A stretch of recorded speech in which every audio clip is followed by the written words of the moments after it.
তুমি তোমার বয়স 60, সরি আপনি আপনার বয়স 60, তুমি তোমার বয়স 20, আপনি আপনার বয়স 40, অনেক অপরাধ করে ফেলেছেন, মানে আল্লাহ ক্ষমা ক্ষমা ক্ষমা করার ক্ষমতা রাখে না, না?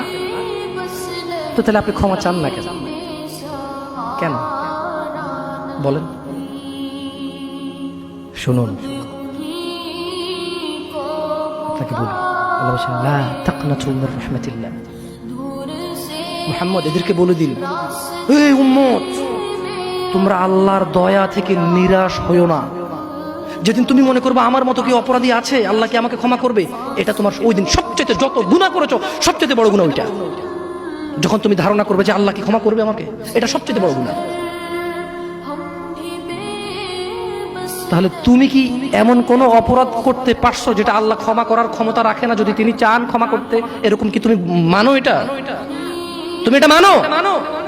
তাহলে তোমার অপরাধের ক্ষমা চাও আল্লাহর কাছে, ক্ষমা চেয়ে ফিরে আসো আল্লাহর কাছে।